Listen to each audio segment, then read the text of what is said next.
Hay oportunidades cuando no sabemos mucho sobre los elementos que conforman un conjunto y nos gustaría saber hasta dónde es posible crear subgrupos de elementos que son más o menos similares, a la vez que identificamos los aspectos que los hacen similares. Por ejemplo, si tenemos datos sobre un grupo de agricultores, es posible imaginar que quisiéramos encontrar subgrupos de agricultores que son sugeridos por los datos. Las características que determinan la formación de estos subgrupos pueden servirnos para entender mejor la heterogeneidad de los agricultores en la zona de trabajo. Lo mismo puede pensarse en casos cuando tenemos un grupo de accesiones de un cultivo que han sido recolectadas en el campo y nos interesa clasificarlas en base a características que hemos medido en el proceso de identificación de las accesiones. Este tipo de ejercicio puede ser muy informativo cuando estamos en una situación caracterizada por lo siguiente. Primero, la disponibilidad de un conjunto de datos que nos ayudan a caracterizar cada uno de los integrantes del grupo. Segundo, no conocemos mucho sobre el grupo o las razones para su heterogeneidad. Tercero, el grupo es grande y la formación de subgrupos por simple inspección no es factible. Ya hemos discutido bastante la formación de tipologías de agricultores en nuestra comunidad de práctica. La intención, desde mi punto de vista, ha sido que al entender algunos criterios de diferenciación entre agricultores, es probable que entendamos mejor el contexto en el que estamos trabajando y que por eso mismo tengamos mejor capacidad de entender y aportar opciones útiles dentro de ese contexto. Al mismo tiempo, dado que es probable que los tipos o clasificaciones dentro de la población de agricultores sean más homogéneos que la población general, podemos afinar mejor las intervenciones y particularmente las opciones que exploramos en asociación con los agricultores. Hay varias formas de formar tipologías. Algunas son a priori, es decir, hay una teoría o marco de referencia que define los distintos tipos. Otras pueden ser sugeridas por los datos.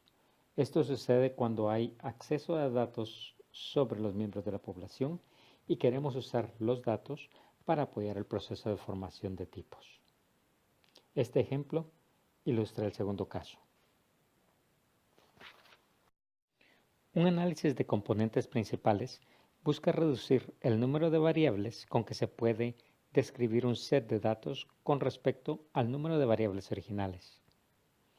Las nuevas variables se llaman componentes principales y se forman buscando que cada nuevo componente explique tanto de la variabilidad del set de datos original como sea posible.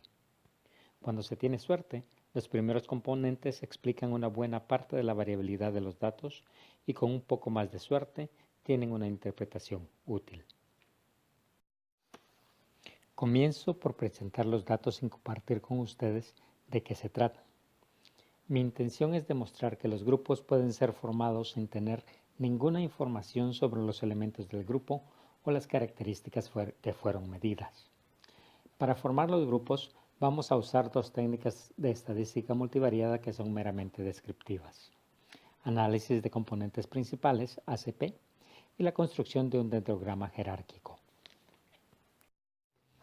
El análisis ha sido hecho en R usando RStudio. Los datos originales están en un archivo llamado datosparatipificación.xlsx y junto con el código para el análisis han sido puestos en el folder C:\tipologías. Si ustedes quieren usar el código sin ningún cambio, tendrán que crear el folder con el mismo nombre en su computadora y copiar allí todos los archivos. Los resultados son los siguientes.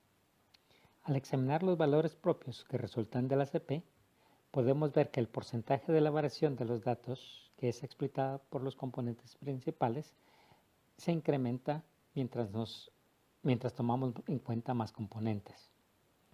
El total de la variabilidad explicada por el primer y el segundo componente es 58%.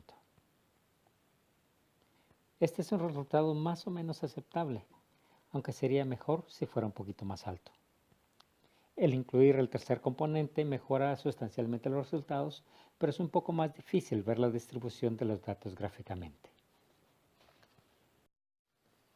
Un gráfico de los dos primeros componentes y los elementos que son descritos por los datos muestra lo siguiente.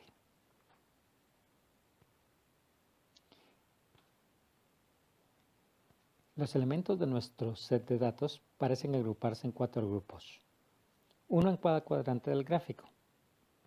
La pregunta entonces es, ¿cuáles son las variables que determinan ese patrón de aglomeración? Un gráfico de las variables en relación a los componentes es útil para responder a la pregunta. La interpretación de este gráfico es así. Las flechas indican la dirección en que la variable contribuye al componente. El largo de la flecha indica qué tanto influye la variable en el cálculo del componente.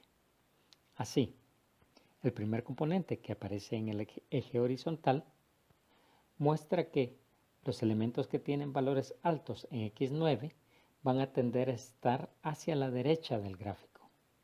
Componentes con valores altos en X2, X3 y X8 van a tender a estar a la izquierda del gráfico. Hay otras variables que jalan los valores de los componentes a la derecha o a la izquierda, como X12, X4 o X15, pero estas contribuyen también en otras direcciones. En cuanto al segundo componente, que aparece en el eje vertical, elementos que tienen valores altos de X12 y X14 van a tender a irse para arriba en el gráfico, mientras que aquellos que tienen valores altos para X10 y X6 tienden a irse para abajo. Con esta información podemos tratar de explicar los grupos del primer gráfico. El primer grupo, con el círculo amarillo, debe tener valores altos de X12, X14 y X9. Son estas variables las que probablemente lo determinan. En contraste, el grupo 4, con el círculo celeste, debe estar determinado por valores altos de X10 y X6, pero para que este esté hacia la derecha del gráfico, es probable que X9 también tenga valores altos.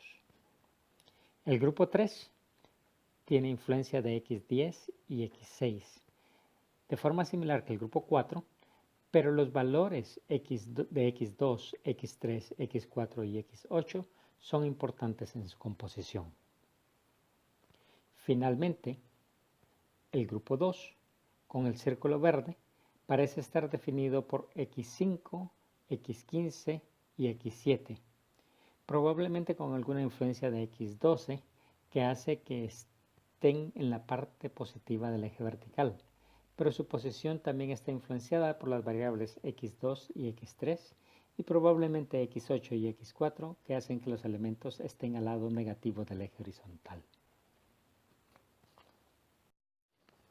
El ACP funciona en base a los valores de las variables y a veces genera grupos claros.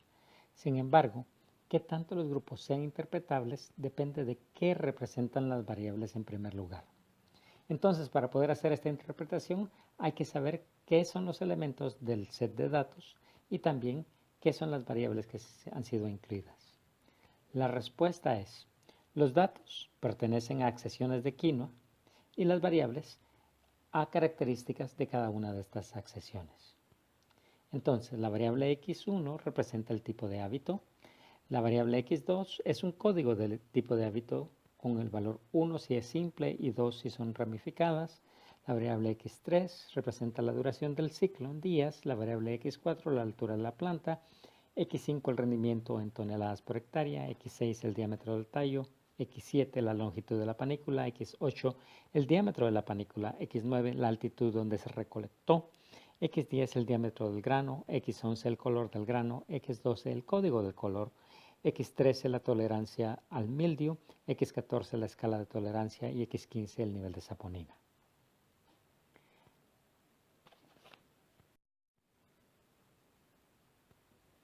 La interpretación de los grupos. El primer grupo está formado por accesiones con valores altos de código de color, es decir, mientras más alto el grano es más oscuro. con valores altos de tolerancia al mildio y que crecen en alturas más elevadas. El grupo 2 parece ser definido por accesiones con valores altos de rendimiento, con niveles de saponina más alto y longitud de panícula más larga, probablemente creciendo en altitudes más elevadas más que en altitudes bajas. También puede esperarse que sean ramificadas de ciclos más largos y altas y de diámetro de panículas un poco más altos. El tercer grupo tiene una influencia de valores altos del diámetro del grano y del diámetro del tallo, pero crece en alturas menos elevadas y con valores más altos de hábito, es decir, son ramificadas. Tiene una longitud de ciclo más larga, una altura de planta más alta y mayor diámetro de la panícula. En contraste, el grupo 4 está formado por accesiones con valores altos de diámetro de grano y de diámetro de tallo que tienden a estar en alturas más elevadas. Así, de un grupo de datos del que no sabíamos mucho o casi nada, hemos podido preparar una clasificación de elementos, es decir, accesiones de quinoa, a través de una diferenciación basada en la variabilidad de las características de las accesiones. Cuando hay datos disponibles de un grupo moderadamente grande o un grupo grande de elementos y de quienes varias o muchas características han sido medidas, un ACP puede ser útil para entender cómo los elementos pueden ser clasificados. Uso de dendrogramas. En vez de un ACP, la creación de un dendrograma jerárquico puede ayudarnos a formar grupos. Una diferencia importante entre el ACP y el dendrograma es que el ACP nos ayuda con la interpretación de los grupos a través de la interpretación de los componentes principales y sus valores propios. Un dendrograma deja la interpretación de los grupos resultantes y el número de grupos al analista, pero también puede generar propuestas de grupos interesantes.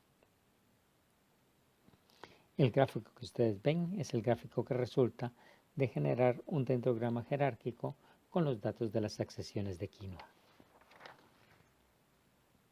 En un dendrograma, el número de grupos puede variar dependiendo de dónde se decide poner el criterio de corte. Mientras más bajo en el eje vertical, más grupos, pero más similares los elementos dentro del grupo, hasta que lleguemos a la situación de un elemento por grupo que es idéntico a sí mismo. En nuestro ejemplo, el criterio de corte podría ponerse en distintos lugares, pero la línea roja muestra una división de 5 grupos, cada uno con un círculo amarillo.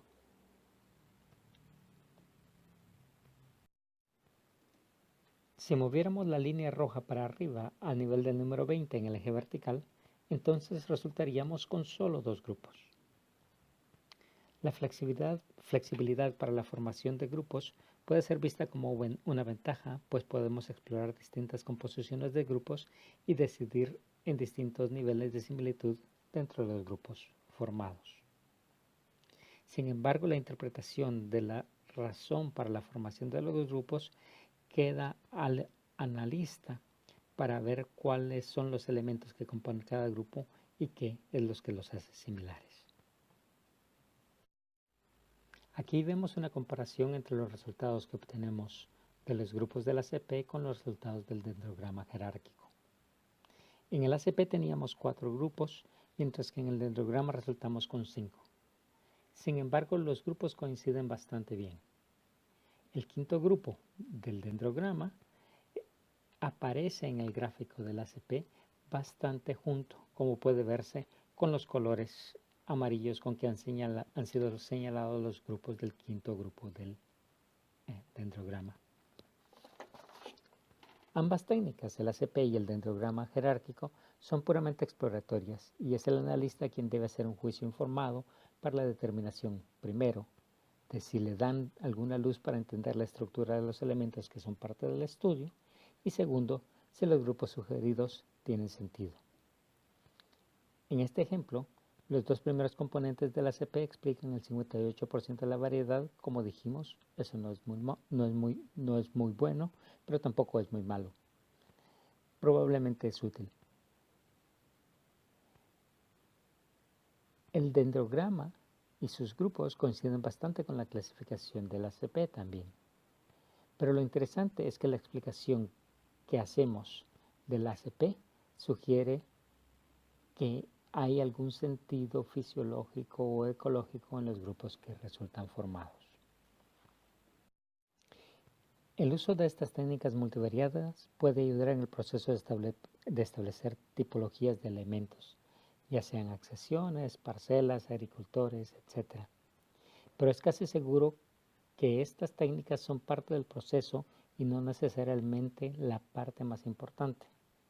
Algunos de los elementos a tomar en cuenta al usar estas técnicas son: primero, las variables incluidas en los análisis determinan los grupos, pero hay que acordarse que las variables que no son incluidas no influyen en la formación de los grupos.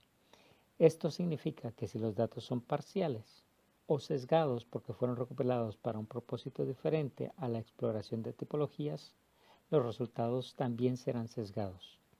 La inclusión o exclusión de variables puede cambiar significativamente los resultados. Número 2. Los datos determinan los resultados finales. Si en el futuro hubiera datos adicionales, no puede esperarse que un análisis subsecuente genere el mismo resultado. Estas herramientas son empíricas, es decir, están influenciadas por los valores de los datos que procesan. Por eso mismo, valores extraños o erróneos también pueden afectar los resultados. Tercero, al usar estas técnicas de procesamiento de datos, hay que tomar en cuenta que al cambiar algunos parámetros, como la definición de la distancia con la que se construye el dendrograma, o si se estandariza o no los datos, los resultados también pueden cambiar. Cuarto, la interpretación final tiene un elemento importante de subjetividad, pues el analista debe decidir sobre cuántos componentes usa o dónde pone la línea de corte para los grupos en el dendrograma. Un quinto punto es que los resultados nos dan grupos empíricos de los elementos en el set de datos.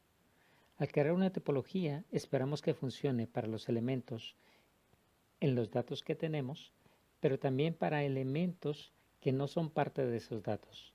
Es decir, esperamos que una topología nos diga algo sobre la estructura de los elementos del estudio y no solo sobre la relación entre las medidas de una muestra de esos elementos.